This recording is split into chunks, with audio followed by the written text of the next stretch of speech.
Today we'll be seeing about right iliac fossa mass. Okay. The importance of this topic is that it contains many short answers and short notes for you people for final exam purpose. So here the aim of this session will be just giving you a gist of the topics that comes under right iliac fossa mass. Okay. As usual, starting with the anatomy. So here you can see the anatomy of the entire trunk of the body. You can see four lines, two vertical and two horizontal lines that divides the entire abdomen into 9 quadrants. Okay, so the two lines, the horizontal lines will be along the transpyloric region, first upper line, and the lower line will be along the transtubercular. Okay, these two lines divide the abdomen into 3 segments horizontally, and the two vertical lines that runs along the midpoint of the line joining the anterior superior iliac spine and pubic symphysis. Okay, these are the landmarks of the imaginary line that divides the abdomen into 9 quadrants. Okay, so let me name of the 9 quadrants as right hypochondrium, epigastric region, left hypochondrium, right iliac, pubic region, the suprapubic region, left iliac, umbilical region, left loin and right loin. Okay, the 10th quadrant will be external genitalia, and the 11th quadrant will be supraclavicular fossa. Okay, this is the anatomical landmarks that is must to be known before proceeding to the session. Okay, here the surgical anatomy is more important than the anatomy itself. So then there are 9 quadrants, and the 10th quadrant will be external genitalia, and the 11th quadrant will be supraclavicular region. Okay, here we will be focusing about the right iliac fossa. Okay, right iliac fossa and the reason and causes of mass in the right iliac fossa. So right iliac fossa mass itself can be classified as 3 things based on its origin. The mass can arise from the abdominal wall, or the mass can be from inside the abdomen, that is intraperitoneal or intra-abdominal. It can also be a retroperitoneal mass that can be palpable or visualized from the outside. Okay, right iliac fossa mass can be divided into 3 based on their origin. It can arise from the abdominal wall or intraperitoneally from the intra-abdominal organs, and it can arise from the retroperitoneal region. So coming to the RIF mass, so it can be divided as a two based on the origin organ. You can divide the RIF mass into 2 etiologies: structures that are normally present in the right iliac fossa and structures from the adjoining areas. That is, mass that arise from the structures present in the right iliac fossa and the mass that arise from the structures that are present near the right iliac fossa and the mass extending into the right iliac fossa. Okay, so the reason for the mass are the structures that are present in the right iliac fossa. Mass arising from the structures present in the right iliac fossa can be an anterior abdominal wall lesions. Anterior abdominal abscess can be present, or lipoma, sebaceous cyst that can arise from the abdominal wall. And GIT. GIT includes cecum over the appendix and the ileum, and the mesentery of the appendix or ileum. And the blood vessels that are present in the right iliac fossa, and the lymphatics present in the right iliac fossa, and even the nerves that can give rise to neurolema or any nerve tumors. And the bone iliac crest can also give rise to a tumor that can present as a right iliac fossa mass, and the posterior abdominal muscles like psoas abscess can also present as an RIF mass. So coming to the structures adjoining to the RIF mass. Okay, the mass that arises from the structures adjoining the RIF. Okay, kidney. Kidney is present in the posterior region just above in the right loin. Okay, but sometimes the kidney may be a mobile kidney or ectopic kidney that can be present in the right iliac fossa, or sometimes the kidney can be present in its normal position, but the mass arising from the kidney can be extending into the right ileal fossa and present as an RIF mass. And undescended testes like that, and huge enlarged gallbladder can also present as a RIF mass. And pathology from the uterus like ovarian cyst, even some posterior uterine wall fibroid, etc. And urinary bladder like diverticulum of bladder can also seen in the RIF mass. So coming to the pathological causes of RIF mass that arise from the abdominal wall. First thing is hematoma. Hematoma can arise from due to any causes like trauma. Okay, any causes like trauma or any aneurysm that can produce hematoma in the anterior abdominal wall, and the abscess in the anterior abdominal wall, which is more common in persons who are taking insulin in the abdominal wall. Okay, insulin can be administered as a subcutaneous self-injection of insulin can be done. It can be given in the deltoid and as you all know in the thigh region, and also in the abdominal wall can also be given. Okay, so abscess is more common in the immunocompromised individuals and uncontrolled diabetes patients. Okay, and incisional hernia and the tumors. Tumors can be a benign or a malignant tumor. Benign tumor includes lipoma, fibroma, neurofibromatosis. Okay, and the malignant tumors can be a desmoid tumor. This is desmoid tumor, and the soft tissue sarcomas. These are the lesions that arise from the abdominal wall and present as a mass in the right iliac fossa. So coming to the intraperitoneal causes, that is intra-abdominal causes, it can be an appendicular mass or an appendicular abscess, ILEO-CAECAL tuberculosis. It can be a carcinoma cecum, mesenteric lymph nodes, amoebic typhlitis, CROHN'S disease, actinomycosis, intussusception, and mesenteric cyst and diverticulosis. These all are the reasons for RIF mass with the origin inside the abdominal cavity. In further slides, we will be seeing a detailed description about these topics. Okay. So, what are the retroperitoneal causes for RIF mass? It can be a soft tissue sarcoma arising from retroperitoneal muscles, an aneurysm of blood vessels, okay, an iliopsoas abscess, tumor from the bones like ileum, cartilage of ileum, tumors arising from the cartilage of ileum, an undescended testis, retroperitoneal lymph nodes, transplanted kidney, and undescended kidney. This is undescended kidney. These are the reasons for RIF mass with the origin from arise from the retroperitoneal region. Okay. So for now we have seen about these topics, which are going to see from further details. Okay. These can be asked as a short answers for you people. Here, I'll make it clear. Have a notes of it. These can be asked as a 2 mark questions. What are the causes for RIF mass? Okay, this can be asked as a short answer where you have to just list out the causes for causes for RIF mass. This can be classified as abdominal wall, based on the origin.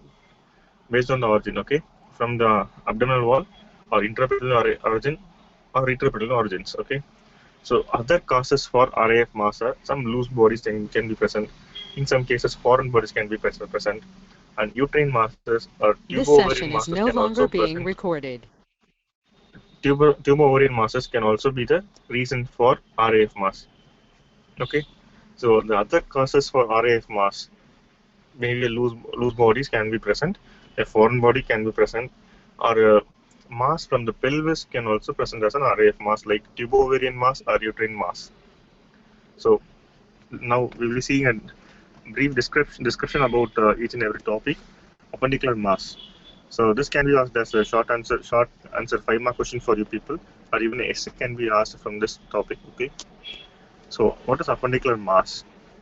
Of course, it is a complication of acute appendicitis. Okay, it is a natural or a physiological protective mechanism that produces appendicular mass to contain the infection within the RIF. In case of acute appendicitis, to control the infection within the appendix, our body physiological protective mechanisms acts and controls the infection within the region. Okay, this is the more than a complication, it is a consequence of acute appendicitis. So here the mass will be formed by the greater momentum, which is also called as policeman of the body, with the edematous cecal wall and the distended ileum and the inflamed appendix. Okay, here our body's physiological mechanism to control the infection within the appendix. Okay, that leads to the production of appendicular mass. So the inflamed appendix will be in center, and it will be covered by the surrounding organs to prevent the infection spread. Okay, this is a natural phenomenon. Okay, clinically, these patients will be presenting with a firm, tender, and irregular mass. Okay, and localized guarding and rigidity will be present, along with the systemic manifestations of inflammations. Okay, here the mass will be firm, and it will be a tender mass with the irregular surface. Okay, the margins of the mass will be irregular, and it will be localized to the right iliac fossa. In some cases, there may be a guarding and rigidity will be present. Localized guarding in the right iliac fossa will be present. And I hope everybody know about guarding and rigidity, right? Guarding is a voluntary activity done by a patient, voluntary control or voluntary contraction of the abdominal muscles to prevent the pain. Rigidity is a thing that occurs by a physiological mechanism. Okay, guarding is voluntary, rigidity is an involuntary thing. Another systemic manifestation of inflammation, as you all know, that will also be present in appendicular mass. So, what are the investigations done to diagnose appendicular mass? Okay, and everybody must know about it. Appendicular mass will be arising 3 to 5 days after the onset of acute appendicitis. Usually, appendicular mass will present after 3 to 5 days of acute appendicitis. The patient will have a clear history of pain abdomen, vomiting, and fever before 3 to 5 days, for which they would not have taken any treatment, or they would have taken some antibiotics and would have developed appendicular mass. Okay, what are the investigations that can be done? As usual, blood investigation to be done, complete blood count, ESR, CRP, and RBS. And coming to the appendicular mass, we will be going for an ultrasound abdomen and pelvis with CECT abdomen and pelvis. This is done to assess the nature and the size of the mass. Okay, here the total count will be elevated in blood investigation. Total count will be elevated, and the differential count will be altered. Okay, and the ESR and CRP, the acute phase proteins, will also be elevated because of acute inflammation. And in ultrasound, we can detect the nature and the size of the mass, and CCT to clearly delineate in presence of any fecolith or anything else. So coming to the management of the appendicular mass, okay, this may be an important question for you. What is Ochsner-Shannon regimen? Okay, so here supportive management is more important. Patient will be kept in nil per oral, and the rice tube will be inserted, and patient will have given adequate IV fluids for hydrating the patient. Preferably RL and exoskinding fluids can be given, followed by higher IV antibiotics like ampicillin, cephalosporin group of antibiotics, and for anaerobic coverage we will be going for metronidazole. So these, first thing is that nil per oral and rice tube insertion. Second thing is that IV fluids for adequate hydration, and IV antibiotics followed by adequate analgesics should be given. And patients should be monitored continuously. And what are the things to be monitored are pulse rate, temperature, BP, and the size of the mass should be monitored. The size of the mass should be monitored. Maximum 90% of people will be responding to this treatment. And after curing, usually the symptoms will resolve within 48 to 72 hours. So after resolving of the symptoms, interval appendicectomy can be planned after 6 weeks. Here, the interval appendicectomy can be planned after 6 weeks, but there's a recent thought is that interval appendicectomy is not needed, because second appendicitis manifestation is not more common. So nowadays interval appendicectomy is not preferred. But according to theory, we are supposed to tell about internal appendicectomy, but practically we are not doing internal appendicectomy because there are some standard books telling that incidence of acute appendicitis after the first episode is relatively rare. Okay, so conservative management is also named as Oshner-Sharon's regimen. Here we will be monitoring the pulse, temperature, etc. And pulse, temperature, BP, and the size of the mass will be monitored. Okay, if any abnormality in the changes, if there is no subsiding of the symptoms, then we should go for surgical management. So, what are the indications for surgical management in the in the appendicular mass? Okay, even after 48 to 72 hours of conservative management, if the pulse rate and temperature is not settling down, we should go for a surgical management. Or if there is a persistent vomiting and there is an increasing abdomen pain and the size of the mass is increasing, then we should go for surgical management. So, Oshner-Sharon regimen should be withdrawn and surgical management should be done for these cases. In case of increasing pulse rate, temperature, persistent vomiting, and increasing abdominal pain and increasing size of the masses, we should withdraw the Oshner-Sharon regimen and we should go for surgical management. Okay, so coming to the appendicular abscess. So next topic will be an appendicular abscess, which can also present as an RIF fossa mass, and it is the complication of acute appendicitis. Appendicular mass is a consequence of acute appendicitis, while the appendicular abscess is a complication of acute appendicitis. Here the patient will be toxic because of the presence of pus inside the peritoneal cavity. The patient will be toxic. He will be presenting with a high-grade fever and tachycardia will be present. Here there will be a tender mass with an ill-defined border. And of course, localized guarding and rigidity will be present in this case also. So, here investigations that are to be done are, as usual, complete blood count, where the total count and the differential count will be altered. An ultrasound abdomen and pelvis can be done, and the CT abdomen and pelvis can be done. In clinical examination, to differentiate between the appendicular mass and abscess can be done by percussion. Okay, in percussion, in appendicular mass, the percussion we will have a resonant note, while there will be a dull note in appendicular abscess during percussion, because the mass will be formed by cecal wall in ileum and appendix, which contains air inside it. So on percussion, you will have a resonant note. In case of appendicular abscess, there will be a pus collection inside the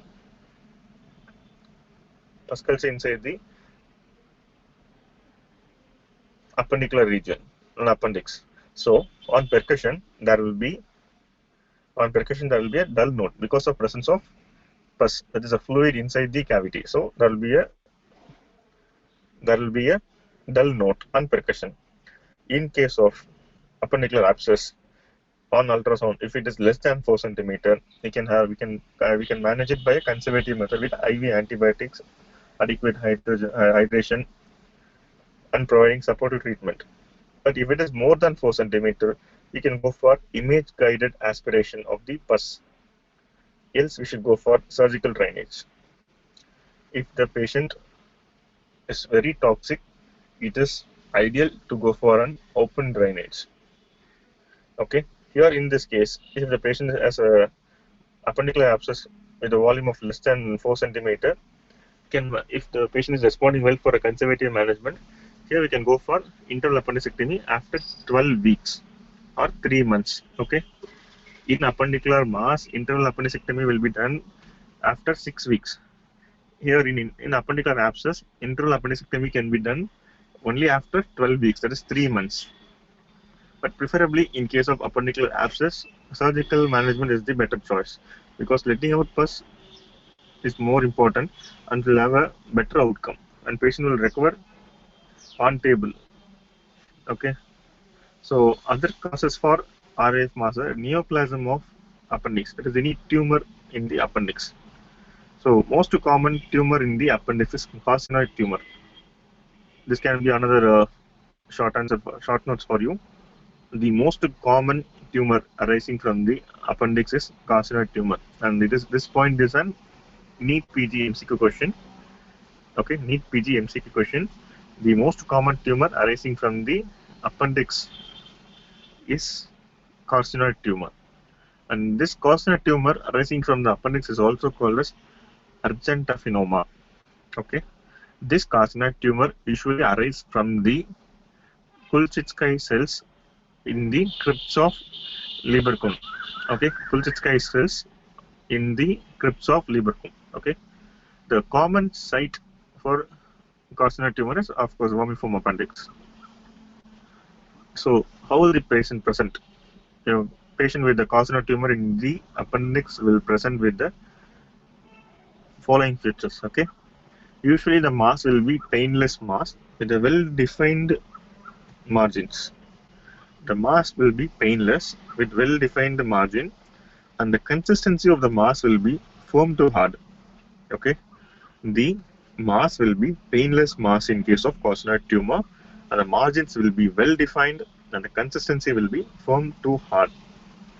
And the other features of carcinoid syndrome, like flushing and diarrhea, will be present. In carcinoid tumor, when flushing and diarrhea is present, because of the release of 5-HIA, okay, here this is called as carcinoid syndrome. So, features of carcinoid syndrome will also be present. And the most common site of metastasis of carcinoid tumor arising from the appendix is liver. Okay, this is also an important point to note. The most common site of metastasis from the carcinoid tumor arising from the appendix is liver. So, let me repeat again. Carcinoid tumor is also called as argentafinoma. It arises from the Kulczycki cells of crypts of Lieberkühn.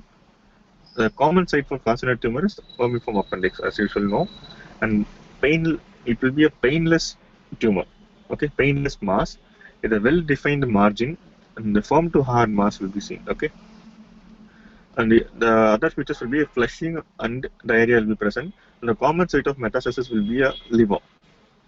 So this is the first mass we have seen with the painless mass. Okay, other appendicular abscess and appendicular mass will be painful lesion. Tenderness will be present, while in case of carcinoid tumor, pain will not be present.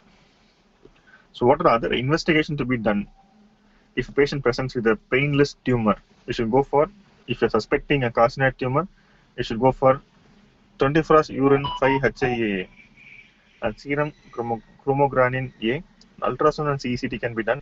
Somatostatin receptor scintigraphy can be done. These are the specific investigations. These are the specific investigation to be done for carcinoid tumors at any location of the body. Carcinoid tumor can occur at any part of the body, at whatever place it occurs. These 24-hours urine 5-HIA, serum chromogranin A, somatostatin receptor scintigraphy are the things to be done for diagnosing any carcinoid tumor arising from any part of the body. This ultrasound and the CECT is done to detect any metastasis is present and to localize the tumor and to localize and plot the location of the tumor and its extension. So, management of carcinoid tumor. If the tumor is less than 1 centimeter on imaging, you can go for appendicectomy alone. If the tumor is more than 1 centimeter, you should go for right hemicolectomy. Okay, if the tumor is less than 1 centimeter, you can go for acute appendicectomy. If the tumor is more than 1 centimeter, you should go for right hemicolectomy. So, what is right hemicolectomy? Here, we will be dissecting the 10 centimeter or 10 to 15 centimeter from the distal ileum. That is from ileocecal junction, 10 to 15 centimeter of ileum will be taken out. The resection of distal 10 to 15 centimeter of the ileum with appendix, cecum, and ascending colon, and the right lateral aspect of the ascending colon, transverse colon will be done. This includes right hemicolectomy, and ileo-transverse colon anastomosis will be done for continuation of the gut. Okay, so here in right hemicolectomy means the distal 10 to 15 centimeter of the ileum along with the appendix cecum, ascending colon, and the lateral aspect of the transverse colon. Lateral 10 to 15 centimeter of the transverse colon will be resected out, and reconstruction will be done by connecting the or anastomosing the remaining ileum with the transverse colon. This anastomosis can be either into side or side to end anastomosis. Okay. In case of metastasis is present, you can go for metastasectomy, which means that if the metastasis is present in the liver resection can be done. Okay. The resection of the metastatic region can be done. So again, I will repeat: if the tumor size is less than 1 centimeter, appendicectomy is more than enough. If the tumor size is more than 1 centimeter, you should go for right hemicolectomy. This is because of the lymphatic drainage and the vascularity. That is why we are resecting this much area. Okay, you may have a question that appendix is present in the cecum, but you are going till from the ileum to the transverse colon. This is because of the lymphatic drainage and the vascularity shared by these organs. So to prevent recurrence and to prevent the micrometastasis, to be in a safer side, we are resecting this, and we are resecting this much of bowel. Okay, so more than 1 centimeter, we will be going for right hemicolectomy. So next topic will be a mucocele of the appendix. It is a retention cyst. Okay, mucocele of the appendix is a retention cyst. Here, because of any means, there may be a occlusion of the appendicular lumen. Because of any means, there may be occlusion of the appendicular lumen, so that the mucus will get collected inside the appendicular lumen.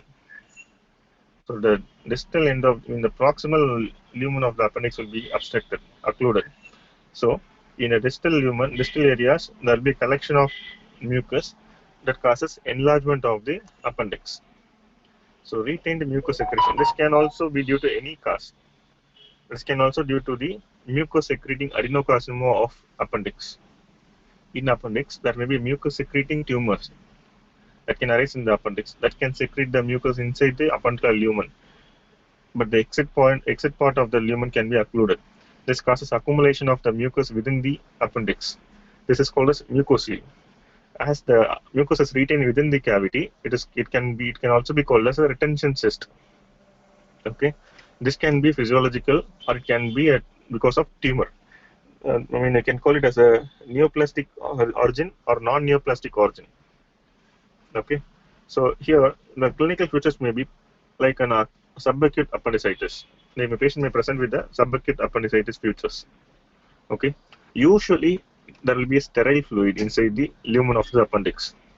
Inside the lumen of the appendix, there will be a sterile fluid collection. Because of the occlusion of the lumen,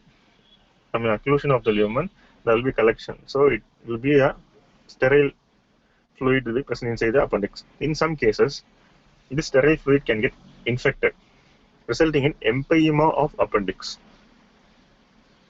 Okay, so infection of this mucocele can lead to empyema of appendix. That is, the entire lumen will be filled with a pus.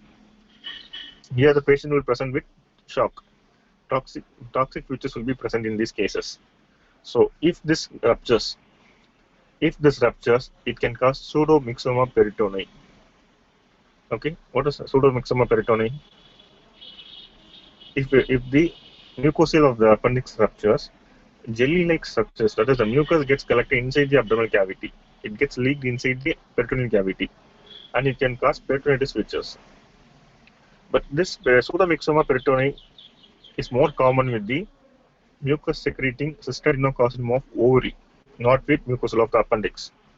But it can also occur in mucocele of appendix. Okay, it can be a local pseudomyxoma peritonei or a generalized pseudomyxoma peritonei. Okay, so what are the investigation to be done? Okay, the most common investigation to be done are ultrasound abdomen and CT. Here we can find a fluid-filled appendicular lumen with some mechanical obstruction like edema of the opening of the appendix, or any fecal present that can obstruct the lumen, can be detected by imaging like CT can be taken, CT abdomen and pelvis can be taken, ultrasound can also be useful. If this mucocele is because of benign reasons like a fecolit or any mucosal edema, simple appendicectomy is more than enough. Simple appendicectomy is more than enough. In case of pseudomyxoma peritonei, which is a complication of mucocele, we should go for cytoreductive surgery. Cytoreductive surgery means we should open the abdomen, laparotomy should be done, an entire wash should be given, peritoneal lavage should be given, and the etiology should be removed. If it is neoplastic, if it is because of neoplasia, there is any tumor is present, we should even go for chemotherapy. Intraperitoneal chemotherapy can be given. The most commonly used chemotherapy drug of choice for pseudomyxoma peritonei is cisplatin. This can be your NEET PG MCQ question. The most commonly used chemotherapy drug for pseudomyxoma peritonei is cisplatin. So, what are the other neoplastic tumors that arise from the appendix? Okay, this can also be a short answer. The other tumor that can arise from the appendix is adenocarcinoma. Usually, it is a rare tumor that can arise from the appendix. The most common tumor that arises from appendix is carcinoid tumor, and adenocarcinoma is rare. And here also, the mass will be hard mass, hard in consistency, and painless mass with a well-defined or ill-defined margin. Both can be present here. Okay, if the margin is well-defined, it will be easy for surgery. If it is ill-defined, it is due to any adhesions, which will be difficult for us to operate. So, adenocarcinoma of appendix is a rare condition. Here, the patient will present with the hard to firm mass and a painless mass in the right iliac fossa. And other symptoms of carcinoma will also be present in these cases, like anorexia, weight loss, loss of appetite. This will be cancer cachexia. These are the other features of carcinoma that will be associated with adenocarcinoma of appendix.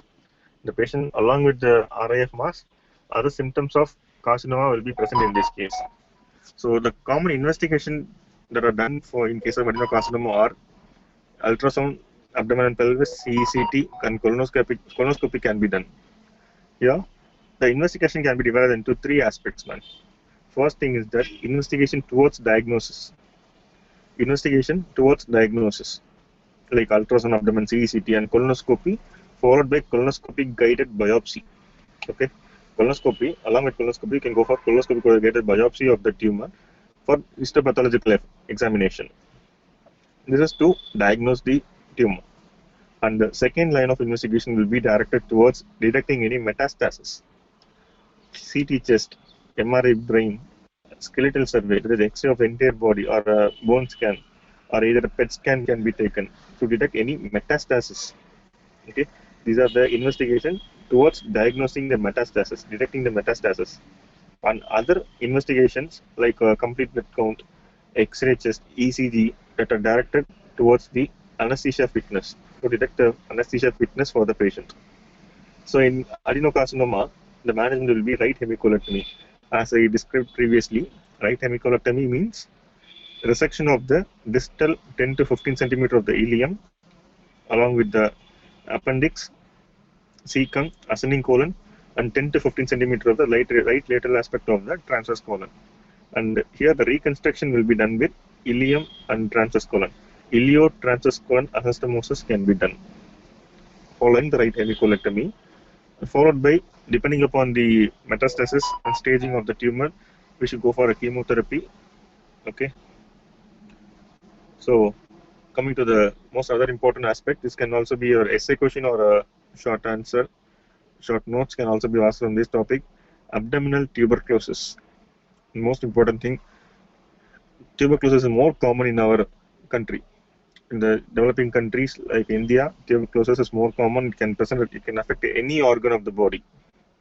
So, abdominal tuberculosis can be divided into three aspects, like intestinal, peritoneal, intestinal tuberculosis, peritoneal tuberculosis, others. Others includes like mesenteric lymph node involvement, like that. Okay. So, coming to the intestinal tuberculosis. Intestinal tuberculosis, most common sites will be three sites. ileocecal junction, ileum, and maybe a colon. The intestinal tuberculosis is more common in the three sites, that is ileocolic region, ileocecal region, and ileum, and the diffuse colon. Colon, full colon, entire colon can be involved. So, if the tuberculosis occurs in the ileocecal region, it can present in three ways. The tuberculosis affecting the ileocecal region can manifest in three ways. It can be an ulcerative lesion. That is, an ulcer can be present in the ileocecal region, or it can be a hyperplastic lesion. There may be a growth in this region. It can be a sclerosing lesion. Okay, if the tuberculosis infects or affects the ileocecal region, it can manifest as in three types. It may be an ulcerative, hyperplastic, or sclerosing lesion. Okay, so if ileum is involved, if the tuberculosis affects the ileum, it can present with the ileal strictures. This ileal stricture can be of two types: complete stricture or incomplete stricture. In case it can cause obstruction also. In case of obstruction, we should go for emergency surgery, and we can even go for a section anastomosis. Okay, so if ileum is involved, it causes stricture. The ileal stricture can be a complete stricture or incomplete stricture. Patient can present with obstruction even. If not obstruction, we can have a conservative. We can go for a conservative line of management. If the patient presents with obstruction features, obstruction of intestine features, we should go for resection anastomosis of the stricture. Of course, other management is also there, like a capsule endoscopy can also be done here to detect the lesion size and the location. And the stricture release can also be tried by injection of botulinum toxin, etc. The gold standard treatment for ileal stricture is resection anastomosis. Okay, and diffuse colonic involvement of tuberculosis can also be seen. In tuberculosis, the colon can be diffusely involved, entire colon can be involved. So, coming to the peritoneal tuberculosis, it can be present as an acute manifestation of intestinal tuberculosis. Peritoneal tuberculosis will be present, or it can be chronic. Okay, in acute, there will be, as everybody know, it will be within a 6 weeks origin, 6 weeks history. That will be presence of evening rise of temperature, loss of weight, loss of appetite. And patient can present with the diffuse abdominal pain with vomiting. In case of chronic peritoneal tuberculosis, patient present with ascites. Here, ascitic fluid analysis, ascitic fluid tapping can be done. So, on this tapped ascitic fluid can be sent for AFB, and preferably recent investigation and gold star investigation for diagnosing tuberculosis is gene export, where PCR is used to detect the Mycobacterium tuberculosis present. And in case of chronic peritoneal tuberculosis, it may be loculated collection can be present, and can present as an adhesive lesion, resulting in adhesive colitis. Okay, adhesive colitis is the most common complication of peritoneal tuberculosis, and it can also present as a purulent discharge can be present within the peritoneal cavity. Pyoperitoneum can also be present. Another thing is nodules, satellite nodules, peritoneal nodules can be present. Okay, in case of chronic peritoneal tuberculosis, patient will present with ascites. Here we can go for ascitic fluid tapping, and this ascitic fluid tapping can be done, and this sample can be sent for gene export, and even AAB staining can be done. Okay, and it can be a loculated collection, and patient sometimes when present with the adhesive colitis. Because of adhesion, there may be some obstruction even. Patient will have the features of obstruction even because of adhesion. And pyoperitoneum can also be present in peritoneal tuberculosis, and peritoneal nodules can also be present in these cases of chronic peritoneal tuberculosis. Here, the other features of tuberculosis will also be present, like evening rise of temperature, weight loss, anorexia, etc. And of course, lymphocytosis. Lymphocyte count will be elevated, ESR will be elevated, chest X-ray findings can be present. Okay. So, other causes, other sites of GAT tuberculosis are mesenteric. Other sites of GAT tuberculosis are mesenteric. For now, we saw about the intestinal tuberculosis and peritoneal tuberculosis, and other sites of tuberculosis infection in GAT is mesenteric tuberculosis, omental tuberculosis, anorectal tuberculosis, sigmoid, And in miliary tuberculosis also, gastroduodenal tuberculosis, gastroduodenal ulcer can be present, and not even retroperitoneal tuberculosis like psoas abscess because of tuberculosis can also be present. These are the other GIT manifestations of tuberculosis infection. So, what is ileocecal tuberculosis? Okay, we will see brief details about the ileocecal tuberculosis. This can also be a short answer for you. The most common site of ileocecal tuberculosis is ileum with proximal cecum, that is proximal colon, and peritoneum involvement can also be present. As you know, it is a mycobacterium tuberculosis that causes the ileocecal TB. So, this is an important point. What are the mode of spread? As everybody know, mycobacterium tuberculosis is an airborne disease. Airborne pathogen that causes infection, causes tuberculosis. How it enters into the GIT? It can be due to the ingestion of the food contaminated with the tubercle bacilli. Food contamination with tubercle bacilli. Or in eating these contaminated food, it can have a GIT tuberculosis or GIT manifestation tuberculosis, or ingestion of the infected tubercle bacilli in the sputum. The patient can swallow his own sputum. A TB infected patient can swallow his own infected sputum. This can also cause GIT manifestation, and of course hematogenous spread from the pulmonary tuberculosis. Hematogenous blood spread or systemic vascular involvement can also be from the primary tuberculosis site. The primary site will be chest or lung, from where the bacilli enters into the blood circulation, blood stream, and go for bacteremia, and it reaches the other organs. Okay, and lymphatic spread through tuberculous cervical adenitis. The lymph nodes can also be involved, and through the lymphatics, it can enter into the GIT. And the retrograde spread from the genitourinary tract. Of course, genitourinary tuberculosis is also common usually common in females. Okay, the genitourinary tuberculosis is common in females. From here, it can spread in the retrograde manner and can cause GIT tuberculosis. And the most common cause will be ingestion of the infected sputum of its own patient. The patient, a known pulmonary tuberculosis patient, on swallowing his own sputum, he can infect his own bowel. So the ileocecal TB, as said already, it can be an ulcerative lesion or a hyperplastic lesion or a sclerosing lesion or a mixed lesion.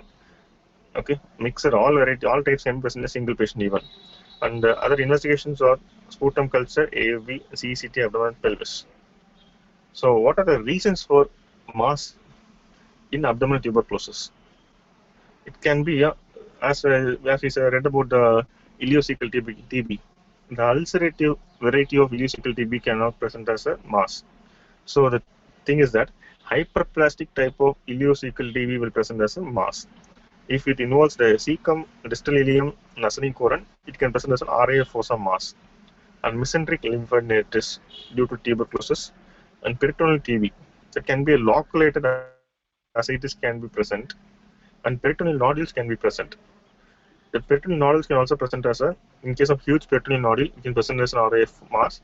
And if the ascitic fluid is loculated within the RIF fossa, it can also present as an RIF mass.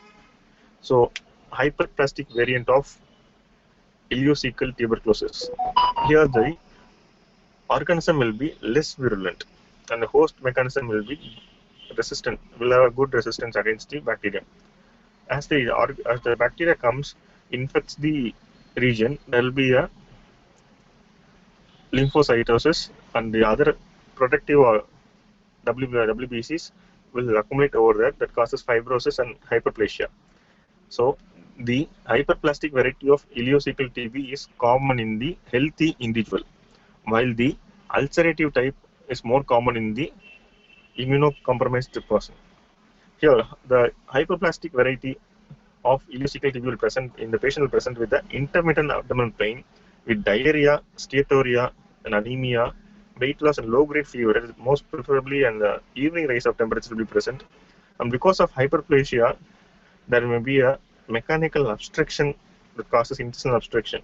Okay, sometimes if the mass is very big, they can present with an irregular, firm, non-tender mass. You see, this can produce a non-tender mass. Okay, the patient with hyperplastic variant of ileocecal TB will present with an intermittent abdominal pain, diarrhea can be present, steatorrhea can be present because the absorption will be affected in this case, and because of this affected absorption or defective absorption, patient will have anemia also, weight loss will also be present. In evening rise of temperature will be present in case of TB. As everybody know, it is a medical reason for evening rise of temperature. It is due to interleukin secretion that is most commonly occurs in the evening time because of our circadian rhythm. And intestinal obstruction that can be present due to this can be caused because of the mechanical obstruction of the hyperplastic region. The mechanical obstruction can be caused by an irregular form non-tender mass. So what are the investigation to be done? As I said previously, investigation towards the diagnosis and investigation towards the finding the causative primary focus, because TB in GIT it's not a primary focus. GIT is not a primary focus for tuberculosis. Okay, most commonly it can also be a primary focus when the contaminated food is taken from the other infected person, but most commonly primary will be in a lung or some other region from where the secondary infection occurs in the GIT. So chest X-ray should be done to find any pulmonary TB, and abdominal X-ray and the ultrasound abdominal pelvis can be done. CECT should be done. Colonoscopy and colonoscopic biopsy can be taken. This biopsy can be sent for gene expert. Okay. The most important thing to be noted is that another extra point is that in gene expert we should send a specimen in normal saline, while for other pathological examination we will be sending the specimen in formalin, but for gene expert we will be sending the specimen in normal saline. Okay, then we can go for D-lab. This is diagnostic laparoscopy. Just a camera port will be inserted inside the abdominal cavity, and we will be visualizing the abdominal cavity for any features of abdominal tuberculosis, like pulled up cecum can be seen, peritoneal nodules can be seen, and after diagnostic laparoscopy you can go for even biopsy. And Monto test, this is a skin test that is usually done, as you all know, you have read in the medicine. Monto test can be done. The injection, tuberculin injection can be given, and after 48 hours you can be noticing any induration is there or not, and ELISA can be done, and PCR can be done. PCR is nothing but a technique which is also used in gene expert. So treatment, in case of uncomplicated cases of GIT tuberculosis, we can go for anti-tubercular therapy alone, that is ATT alone. Here usually category 2 ATT will be preferred in case of GIT, that is usually continues for around 8 to 12 months. In case of complicated GIT tuberculosis like ileal stricture or hyperplastic variant of ileocecal TB causing complete mechanical obstruction in the patient presents with intestinal obstruction, we should go for ileocecal resection followed by iliotransverse anastomosis. Okay, the involved region can be resected and anastomosis can be done. Even if the patient presents with a jejunal stricture because of tuberculosis, we should go for resection of the particular segment and anastomosis along with ATT. Resection anastomosis along with ATT is a reason. ATT is must, okay, because we are just treating the complication of abdominal tuberculosis by surgery. The tuberculosis, bacilli and infection to be treated by ATT. So here you can see the CT image of ileocecal tuberculosis. You can see two arrow marks. See here the RIF fossa is here.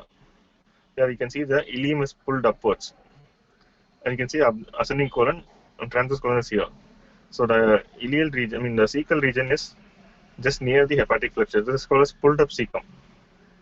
It's called as pulled up cecum. That is noted in the most common feature of ileocecal tuberculosis. Yes, you can see the CECT with the ileum coming here and getting inside the cecum and the ascending colon, transverse colon. So coming to the next topic of Crohn's disease. It is an inflammatory bowel disease, as you have read about the Crohn's disease and ulcerative colitis, but the Crohn's disease alone can present as a RIF fossa mass. Of course, everybody know that Crohn's disease can involve any part of the GIT. Crohn's disease can involve any part of the GIT from the mouth to the anus. Okay, this is the important differentiation between the Crohn's disease and ulcerative colitis. Ulcerative colitis involves only the colon, while the Crohn's disease involves the entire part of the GED. It can occur at any part of the GED from mouth to the anus. But the most common site for Crohn's disease is ileocolic region. The most common site of Crohn's disease is ileocolic region, and the most characteristic feature of Crohn's disease is skip lesion. The characteristic feature of Crohn's disease is skip lesion. And on colonoscopy or OGD, you can see a cobblestone appearance. That is also called as pavement stone appearance or cobblestone appearance of the mucosa. This cobblestone appearance of mucosa is due to the ulceration and the edema of the mucus between the ulcers. Ulcer will be present and the surrounding region will be edematous. Multiple ulcers will be present and the region between the ulcers will be edematous, giving rise to a cobblestone appearance. Okay, this is also a feature of Crohn's disease. And cobblestone appearance is due to the multiple small ulcers that is present inside the intestine, along with the edema of the mucosa in between the ulcers. And other features are transmural inflammation can be present. Okay, this transmural inflammation can cause adhesions. Because of these adhesions, there will be inflammatory mass can be formed. Okay, and also the inflammation can cause mesenteric thickening and mesenteric lymph node enlargement. There is an inflammation in Crohn's disease. As everybody knows, Crohn's disease is an inflammatory bowel disease. Because of this inflammation, if the transmural region is involved, transmural region of the bowel is involved, it can lead to adhesions. Okay, because of this adhesion, there may be inflammatory mass can be formed, and other features like mesenteric thickening and lymph node enlargement will be present in the Crohn's disease. Okay, the points to be noted is that Crohn's disease can involve any part of the GIT from mouth to the anus. Most common site will be ileocolic region, and the characteristic feature of the Crohn's disease is skip lesion.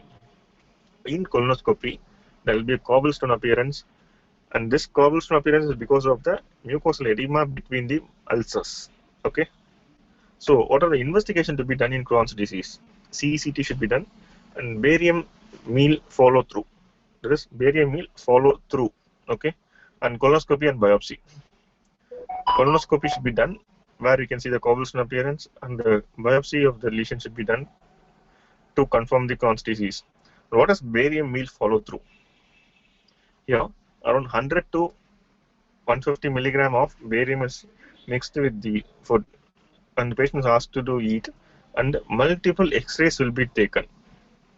Follow through in sense, multiple X-rays will be taken, because after ingestion of the barium meal, initially the barium meal will be present in the mouth, then esophagus and stomach and intestines.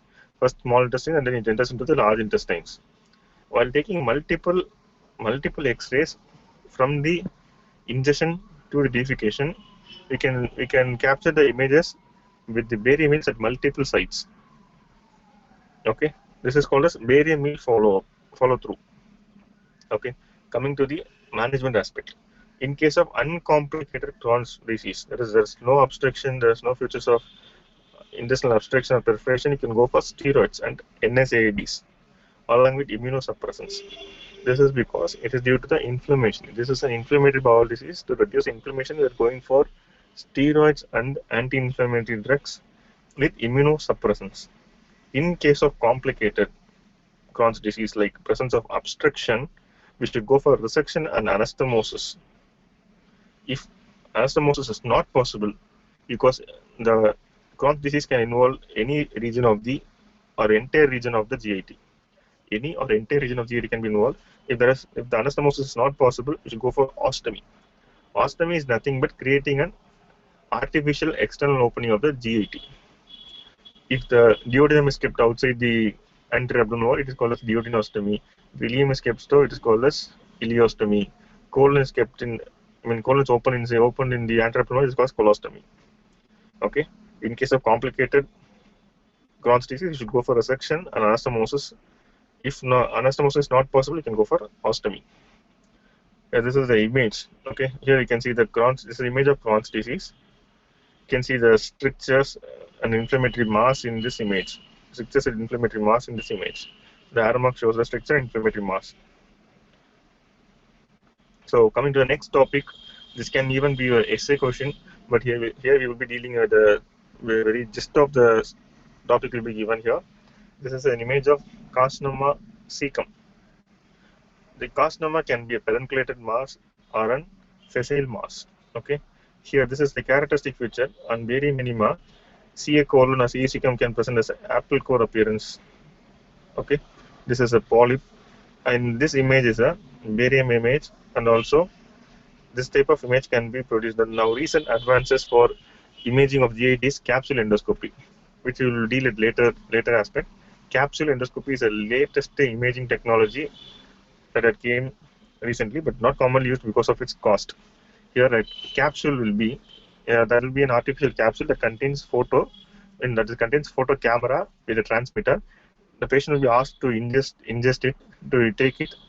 So after ingesting, the capsule will take multiple photographies, and with the transmitter inside it, it will transmit the images to the system computer outside the body. So you will get multiple images, and the next day the capsule endoscopy itself will be passed out in the feces. So coming to the carcinoma cecum itself, carcinoma cecum is the third most common site for colonic carcinoma is cecum. This is an important MCQ. The third most common site for carcinoma colon is cecum. The patient with carcinoma cecum will present with the RIF mass with unexplained anemia. This can be due to anorexia, that is due to defective absorption, or can be due to the blood loss. Patient can present with unexplained anemia, and there will be altered bowel habits, like the patient can present with diarrhea, vomiting, and obstruction features will be present. And perforation can occur in the ileocecal region. And the mass will be hard mass, usually non-tender, and the mass will be fixed. Okay, the mass in the cecum, that is a carcinoma cecum, will have a fixed mass, which is not mobile at all. Okay, here the mass will be hard, non-tender, and fixed, and patient can present with obstruction or perforation. So what are the etiologies for CA cecum? Diet. The most common risk factors: diet, eating red meat, saturated fat and cholesterol, and increased intake of alcohol, smoking, and radiation exposure. Post-cholecystectomy status. Post-cholecystectomy status can also be an etiology, and ileal resection can also be the most common cause for cecum, because the bile will directly enter into the cecum. If there's normally there will be around 300 centimeters of ileum, the bile will be most commonly absorbed in the ileum. If the ileal resection is done, the absorption of the bile will be affected, and the bile will be directly released into the cecum. This can cause irritation on prolonged period of time, can result in CA cecum. Similarly, ureterocolostomy. If the ureter is anastomosed with the cecum or ileum, okay, in case of lower urinary tract pathologies, you can have diversion of ureter. Diversion of ureter will be done. So ureter will be anastomosed with the colon. So the urine will be discharged inside the colon. Here, this can cause irritation in a long duration of time and can lead to CA cecum. Other genetic causes are, genetic causes like tumor suppressor gene mutation can also lead to CA cecum, like familial adenomatous polyposis, Garner syndrome, Trucott syndrome, Peutz-Jeghers, HNPCC, Lynch syndrome, etc. So, what are the factors that protect the CA cecum? They are aspirin, NSAIDs, and calcium. So, aspirin ingestion, NSAID ingestion, and calcium can have a protective effect on large bowel cancer. So, what are the types of CA cecum? What are the features the patient will present with will depend upon the ways they present. The CA cecum can be presented as a polypoidal lesion, or an ulcerative lesion, or an annular lesion, or a mucinous lesion. Okay, these are the variety of ways that the CA cecum can present with. So, what are the investigations that has to be done? Stool for occult blood, because in CA cecum there may be a blood, there will be bleeding inside the lumen of the intestine. This can this can be detected by stool for occult blood examination, and barium meal follow through.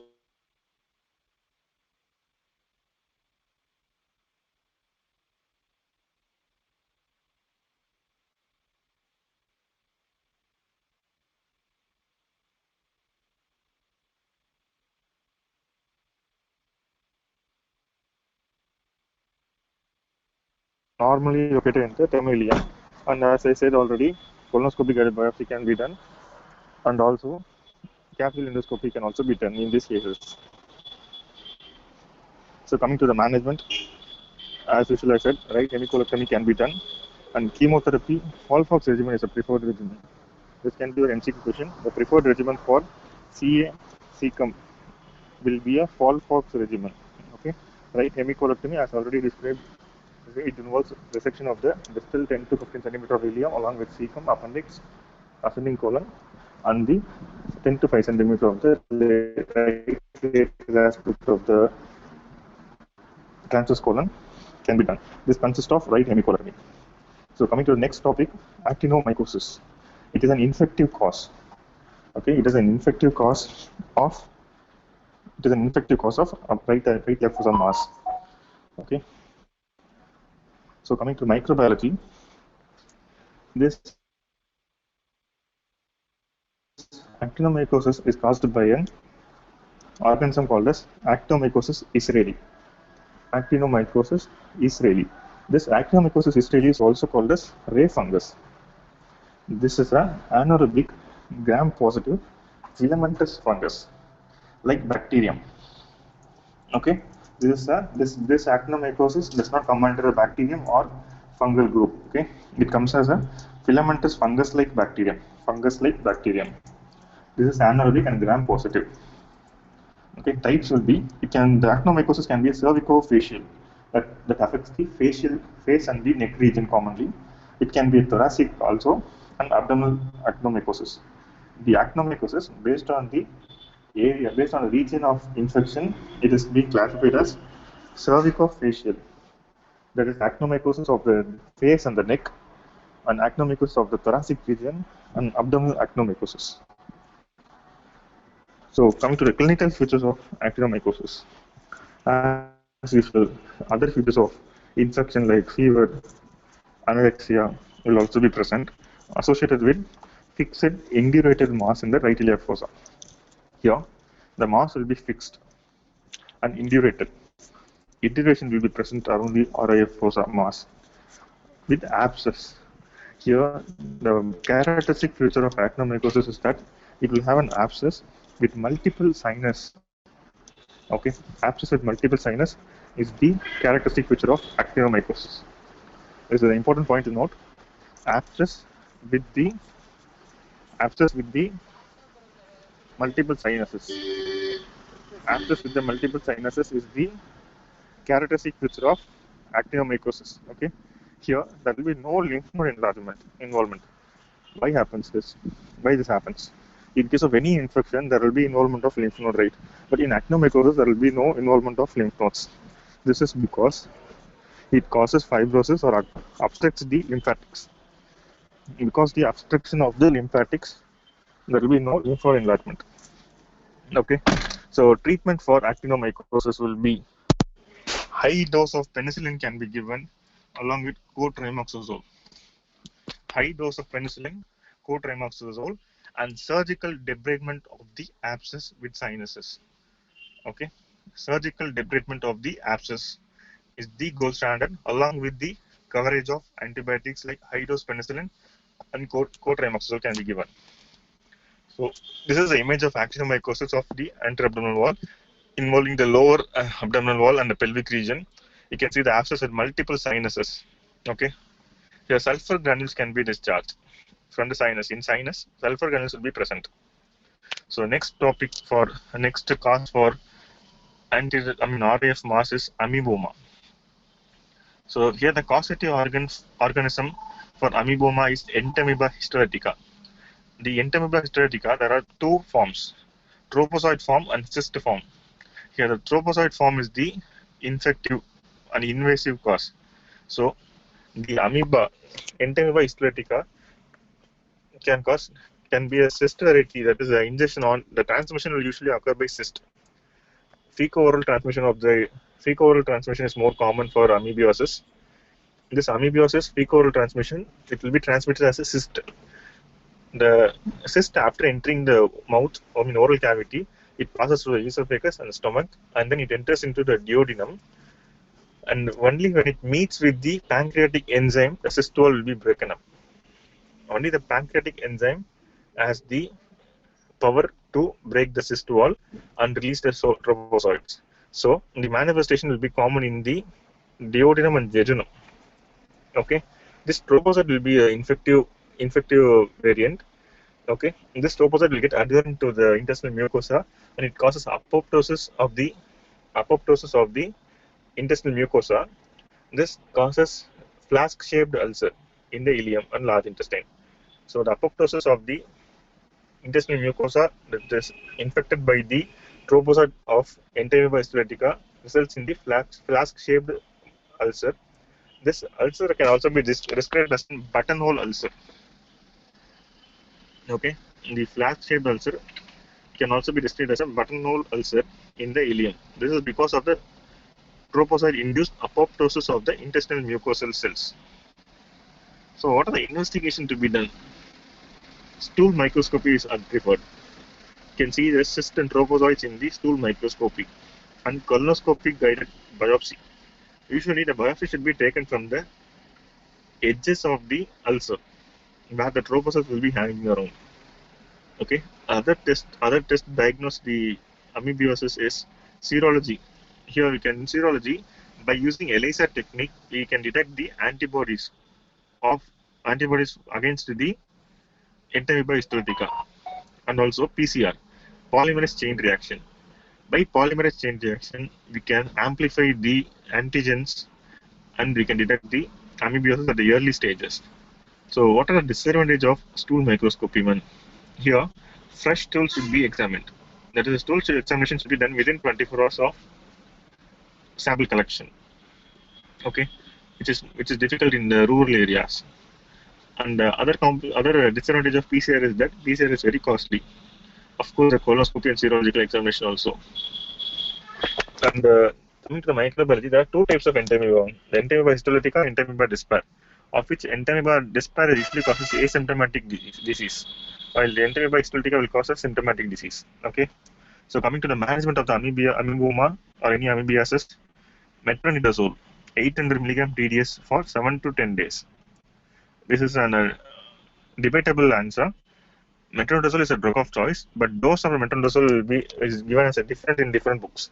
It's around 750 mg QID for 6 weeks given in some books. Okay, so the standard books standard books have given that metronidazole will be given at the rate of 800 mg TDS for 7 to 10 days. This is against the trophozoites. Other drugs that can be given for amoebiosis and amoeboma are diloxanate, furoate, and paramomyxin and ILEO-CAECAL. So, coming to the other cause for the RIF mass, a mesenteric cyst. So, mesenteric cyst can be of three types: that is, chylomycolymphatic cyst, enterogenous cyst, and other causes may be congenital remnant cyst, teratomatous dermoid cyst, and traumatic mesenteric hematoma, mesenteric cold abscess formation, and hydrated cyst of mesentery. So, chylomycolymphatic cyst. Okay, this chylomycolymphatic cyst is due to the congenital maldevelopment of lymphatic system. It is the commonest type of mesenteric cyst. The commonest variant of mesenteric cyst is chylomycolymphatic cyst. It is due to the congenital maldevelopment of the lymphatic system. Okay, here the management will be enucleation of the cyst. The cyst should be enucleated, that is, removed completely. So, coming to the enterogenous cyst, it is a duplication cyst or a diverticulum. Okay, it is a duplication cyst or it is a diverticulum from the mesentery or bowel. So, because being a diverticulum, it contains all layers of the bowel. Okay, clinical features. In clinical features, Trillox triad will be present. So, what is Trillox triad? Trillox triad means On percussion, it will be resonant. On percussion, it will be resonant, and the movement of the cyst will be perpendicular to the attachment of the mesentery. The movement of the mobility of the cyst will be perpendicular to the mesentery. On percussion, it will be a resonant, and it contains all three layers of the bowel. So the treatment will be resection and anastomosis because of diverticulum, because it being a diverticulum of the bowel and it contains all layers of bowel.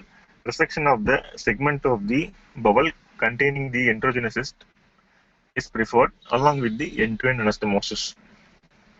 So other causes for mesenteric cyst are congenital remnant cyst or a teratomatous dermoid cyst can be present. Even a trauma to the mesentery can cause hematoma formation that can present as a cyst. And sometimes, because of tuberculosis infection, the mesenteric lymphadenitis is more common following the abdominal tuberculosis. This mesenteric lymphadenitis can present as a cold abscess, that is infection without any signs of inflammation. That is why it is called as cold abscess. The infection with abscess formation without any signs of inflammation. And of course, hydrated cyst of mesentery can also present as a mesenteric cyst. So coming to the next topic for RIF mass is the intussusception. Intussusception, as the image clearly depicts, this is the one part of the bowel will go into the other part of the bowel. The inner tube is called as intussusceptum. The outer tube is called as intussusception. Okay. In the intussusception is the outer bowel layer, while the bowel that goes inside is an intussusceptum. This usually occurs only when the lead point is present. The point, the area or region which first enters into the intussusception is called as lead point. So, in children, it is due to the hyperplasia of the pes patches. In children, it is due to the hyperplasia of the pes patches. Because this is more common in children because during the weaning stage of breastfeeding, we will be starting with other artificial feeds. During that time, there may be hyperplasia of pes patches due to the inflammation. This hyperplasia of the pes patches can act as a lead point and results in intussusception. The most common type of intussusception in children is ILEO-CAECAL. In adults, the intussusception is due to the polyps or submucosal lipoma and any tumors. These polyps or submucosal lipoma and tumors can act as the lead point for entering of the intussusceptum into the intussusceptions. Okay. Here in adults, the most common variety of intussusception is colocolic. So there are three types of intussusception. ILEO-CAECAL. Ileum can go inside the ileum, or ileocolic. Ileum can go inside the colon, or colocolic. Colon can go inside the colon even.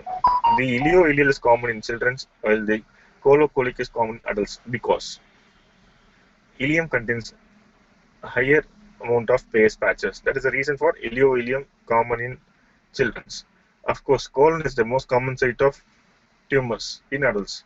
That is why colocolic is more common in the adults.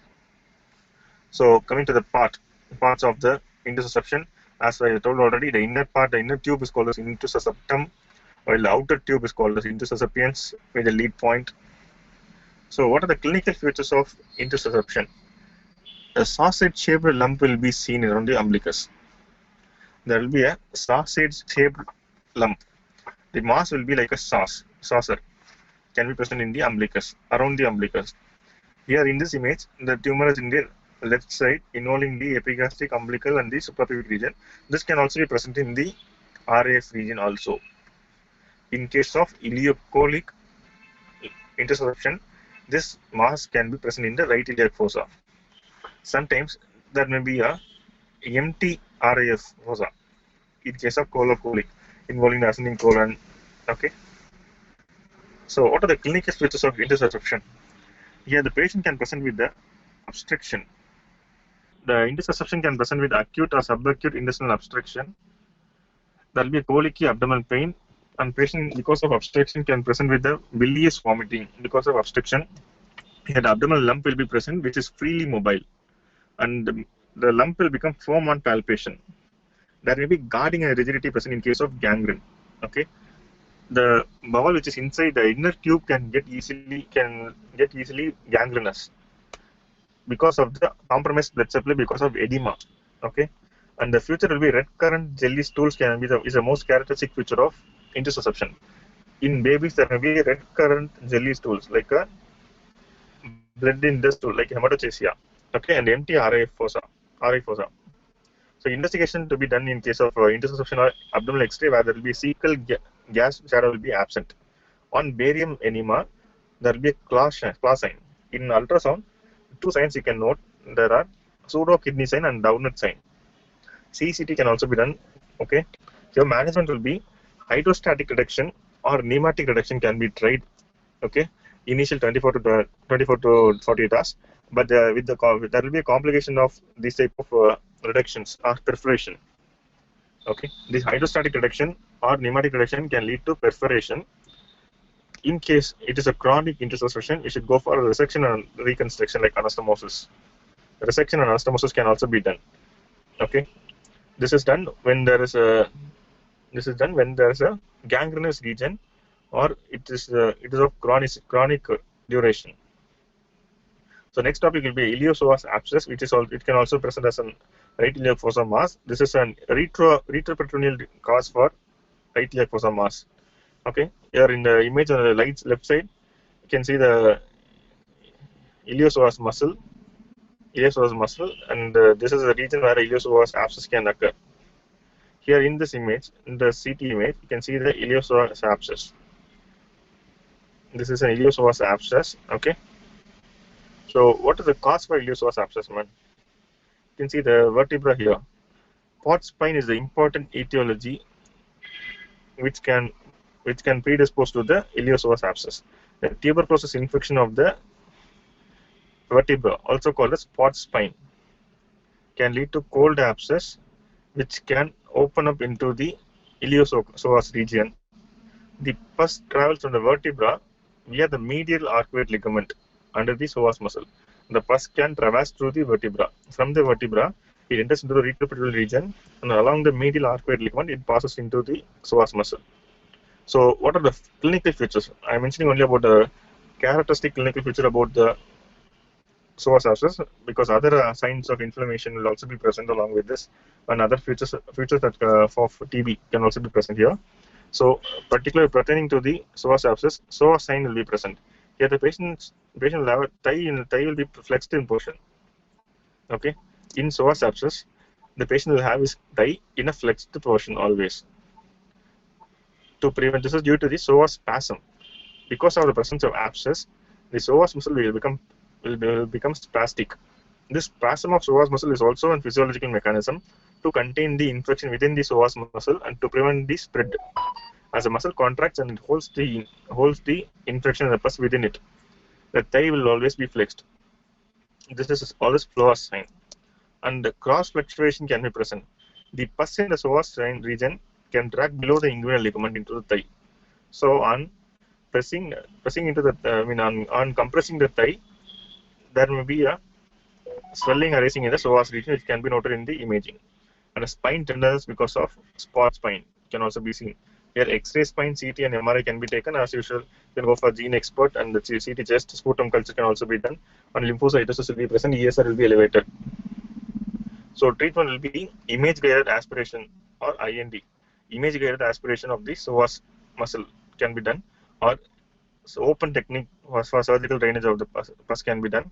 And ATT to be started, and spinal support to be given. Because of the involvement of the vertebra, there can be pathological fractures can occur in the vertebra, which can even lead to the dreaded complication of quadriplegia. So, spinal support is to be done. Bed rest is required. A supportive management to increase the protein sources of the patient is necessary. So, coming to the next topic of retroperitoneal tumors. Here, the tumor mass will be usually painless and ill-defined. There will be a restricted mobility. In retroperitoneal tumors, the motility will be restricted. Okay, even on the clinical test to differentiate, to detect the plane of the swelling will be knee-elbow position. On knee-elbow position, the mass does not fall forward. Okay, this technique is used to detect the plane of the mass or plane of the tumor on knee elbow portion. If the tumor doesn't fall forward, it is an retroperitoneal tumor. The tumor will always be a painless and ill-defined, and there will be restricted mobility because of being a retroperitoneal tumor. The investigation are ultrasound, CCT, and MRI, and biopsy can also be taken. Okay, so coming to the management, in case of benign tumor, excision of the tumor, wide local excision of the tumor can be done, and in case of sarcoma, wide local excision followed by chemotherapy is required. The lymphoma, chemotherapy and radiotherapy is required. And secondaries, palliative management is done. So these are all the commonest retroperitoneal tumors. Retroperitoneal tumor can be a benign tumor, or it can be a sarcoma arising from any retroperitoneal organ, or it can be even lymphoma or secondaries. Secondaries can also present as a retroperitoneal mass. If it is located in the right iliac fossa, it can present as the right iliac mass. In case of secondaries, we should go for palliative management like chemotherapy, pain clinic treatment, and radiotherapy. In case of lymphoma, chemotherapy and radiotherapy can be given. Sarcoma of the muscles located in the retroperitoneal region, we should go for wide local excision followed by chemotherapy. In case of benign lesion, you can go for excision. So other cause for retroperitoneal mass are aneurysm. Okay, vascular cause for RIF for mass. RIF mass, vascular cause will be aneurysm. Here there will be a fusiform pulsatile swelling. Okay, pulsatile mass will be there. In aneurysm, there will be a pulsatile mass, and can or cannot with or without the distal ischemic features. If the iliac vein or if the femoral artery is involved, if the iliac artery is involved, there may be ischemic features in distal to the involved region like femoral artery and distal other tibial arteries. The investigation of choice will be ultrasound duplex imaging or CT angio or MR angiography can be done. Okay, in aneurysm, clinical feature will be fusiform shaped pulsatile swelling will be there. There will be a pulsatile swelling. Okay, and with or without distal ischemic features. If the iliac artery is involved, maybe the blood supply of the femoral artery and other arteries can be reduced or diminished, which can lead to gangrene or ischemic wrist pain can be present in the foot or calf region or region supplied by the distal arteries. So investigation choice will be CT or MR angiography, and the management will be stenting. In case of small size aneurysm, stenting can be done.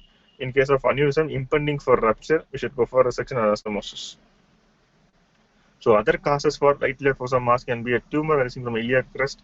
The most common tumor arising from iliac crest will be osteochondroma. The future of osteochondroma will be a hard fixed bony swelling. On palpation will be a bony swelling, it will be hard and there will be no mobility. And the other common thing is that roundworm infestation. Roundworm infestation, as everybody would have seen some videos regarding this, roundworm infestation can also be present as an RIF fossa mass. Here the swelling will be soft and there will be a tenderness present. Okay, tenderness will be present in this, and the most common characteristic history will be passing of worms in the stool.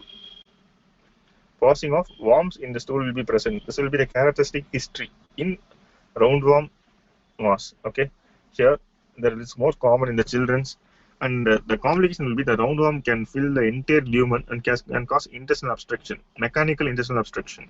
Intestinal obstruction can be of two types: mechanical, that is dynamic and adynamic. This roundworm can fill the entire intestinal lumen and can cause intestinal obstruction even. And other rare causes are kidney. There is an undescended kidney or a mobile normal kidney. And undescended testis can also present as a RIF fossa mass or RIF fossa swelling. And hugely distended gallbladder can also present in the right iliac fossa mass. And pelvic causes like tubo-ovarian mass or an ovarian cyst can also present as a swelling in the right iliac fossa, and the diverticulum and urinary bladder can also present as a RIF fossa mass. So thank you guys. By here we are completing our session on RIF fossa mass. I just gave a gist about it. If any doubt, people can approach me at any time.